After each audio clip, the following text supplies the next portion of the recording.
Hello વિદ્યાર્થી મિત્રો, તમારું સ્વાગત કરું છું.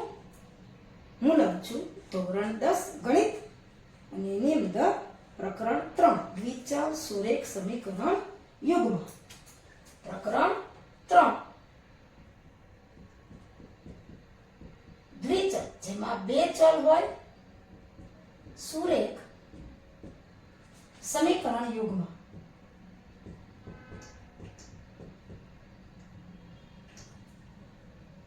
એની અંદર હું લઉં છું સ્વાધ્યાય 3.2 જે તમારા પાઠ્યપુસ્તકની અંદર પાના નંબર 28 પર આવેલું છે.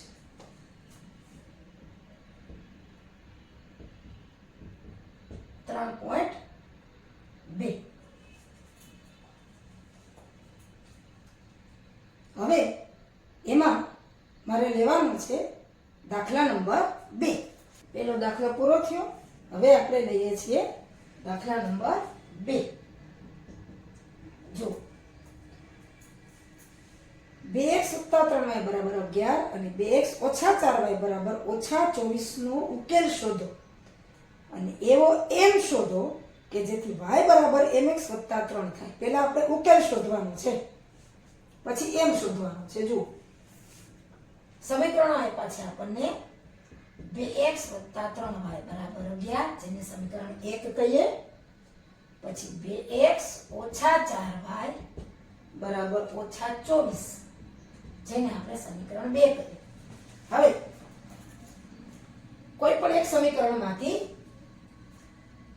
x છે એની કિંમત લઈ લઈએ. 1 અને 2 કોઈ પણ સમીકરણ 1 પરથી x ની કિંમત મેળવતા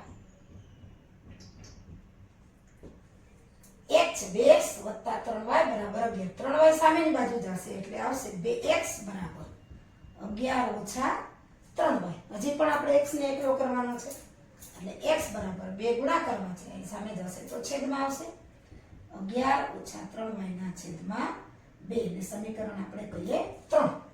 હવે 1 ઉપરથી x ની કિંમત લીધી છે એટલે આપણે x ની કિંમત 2 માં મૂકીએ. x ની કિંમત સમીકરણ 2 માં મૂકતા જ્યાં જ્યાં x છે ત્યાં મૂકશું 11 - 3y ના છેદમાં 2 એટલે કે 2 11 - 3y ના છેદમાં 2 ઓછા 4y = -24. હવે અહીં જુઓ, આ 2 ગુણાકારમાં છે એ તો નીકળી જ જશે એટલે આવશે 11 - 3y ઓછા 4y અને બરાબર -24. બધું y ના સ્વરૂપમાં આવી ગયું છે. એટલે -3 અને -4 એટલે 11 - 7y બરાબર -24. આપણે y ની કિંમત મેળવવી છે એટલે 7y ને સામે જવા દે એટલે પ્લસ થાય, 24 ને આ બાજુ આવવા દે એટલે એ પ્લસ થાય. તો 11 + 24 બરાબર 7y એટલે કે 7y બરાબર 11 ને 24, 4 ને 1 5 અને 3 ને 1 4 અને સોરી 2 ને 1 3, 4 ને 1 5, 2 ને 1 3 એટલે કે 35. તો y બરાબર 35.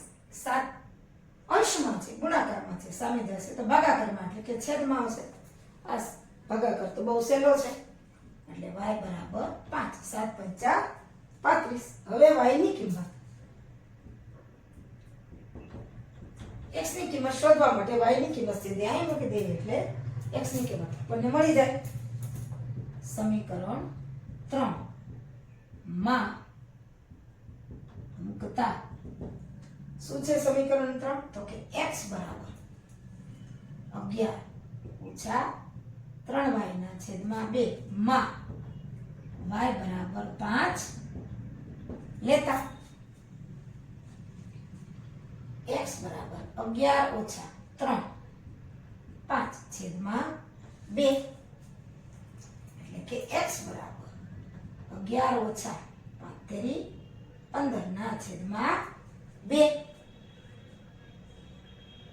હવે x માં આપણે કિંમત મૂકી તો શું આવ્યું તો કે x બરાબર 11 ઓછા 15 ના છેદમાં 2 એટલે 11 માંથી 15 જાય તો ઓછા 4 ના છેદમાં 2 એટલે 2 દુ 4 એટલે આવશે x ની કિંમત ઓછા 2 એટલે y ની કિંમત આપણને શું મળી તો કે 5 y ની કિંમત આપણને 5 મળી છે x ની કિંમત ઓછા 2 છે x બરાબર ઓછા 2 અને y બરાબર 5 હવે આ કિંમતો સાચી છે કે નહીં એ આપણે જોઈ લઈએ તો ચકાસણી કરવા માટે આપણે સમીકરણ છે કે 2x + 3y બરાબર 11 સમીકરણોમાં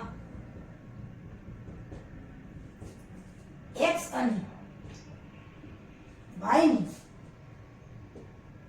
કિંમતો મૂકતા આપણે સમીકરણો જે આપેલા છે એની અંદર x અને y ની કિંમત મૂકીને ચકાસણી કરી લઈએ તો 2x + 3y બરાબર 11 એમાં આપણે કિંમત મૂકી દઈએ કે x બરાબર -2 2 ઓછા 2 વત્તા 3 અને y ની જગ્યાએ 5 તો આપણને કિંમત મળશે 2 × 2 એટલે ઓછા 4 3 પંચા 15 એટલે કે ઓછા 4 વત્તા 15 એટલે 11 હવે એ જ રીતે બીજું સમીકરણ છે એમાં પણ લઈ લઈએ કે 2x ઓછા 4y બરાબર ઓછા 24 તો એની અંદર પણ આપણે x અને y ની કિંમત મૂકી દઈએ x બરાબર ઓછા 2 એટલે કે 2 ઓછા 2 ઓછા 4 અને 5 એટલે કે 2 × ઓછા 2 એટલે ઓછા 4 અને ઓછા 4 × 5 એટલે ઓછા 20 એટલે કે ઓછા 4 ઓછા 20 એટલે ઓછા 24 આવી રીતના ચકાસણી કરી લઈએ તો પણ સમીકરણમાં કિંમત મૂકીએ તો આપણો જે બરાબરની બે બાજુ છે એ સરખી આવે છે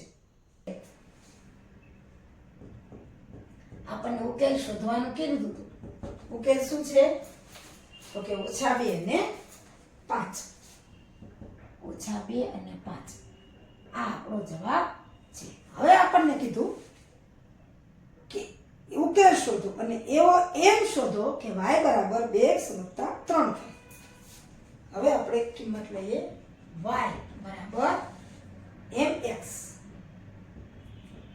+ 3 માં આ જે સમીકરણ છે એમાં x અને y ની કિંમત લેતા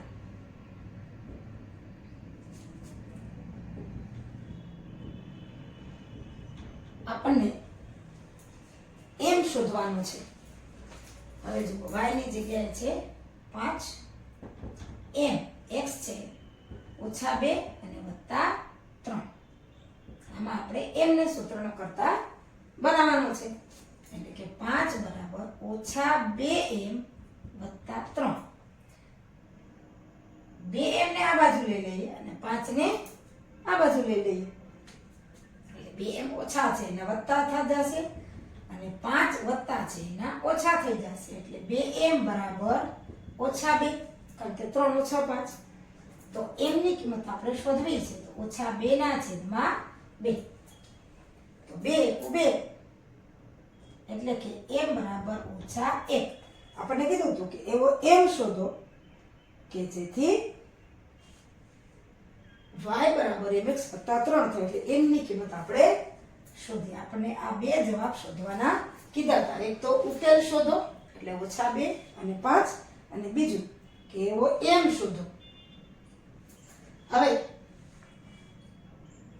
m છે એની કિંમત ચકાસણી કરવા માટે આમાં મૂકી દઈએ x ની કિંમત મૂકી દઈએ તો અને 3 મૂકી દઈએ તો y એટલે કે 5 આવી જાય આની ચકાસણી પણ આપણે કરી લઈએ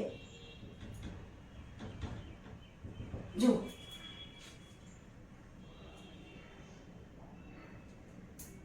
x y બરાબર mx + 3 x y અને m ની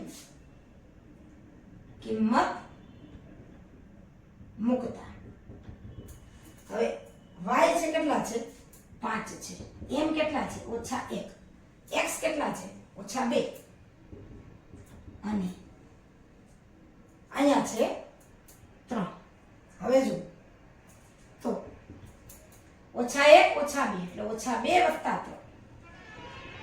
એટલે જવાબ આવશે ઓછે ઓછે વત્તા એટલે +2 અને +3 3 ને 2 આવશે 5 એટલે આપણો જવાબ છે એ સાચો છે અહીંયા 5 છે -1 × -2 એટલે 2 × 2 ઓછે ઓછે વત્તા અને +3 3 ને 2 5 એટલે 5 આવે છે એટલે y બરાબર mx + 3 માં m છે એ -1 છે x છે એ -2 છે અને y છે એ 5 છે. આ રીતે આપણે ચકાસણી કરીને જોઈ લઈએ કે આપણો જવાબ સાચો છે.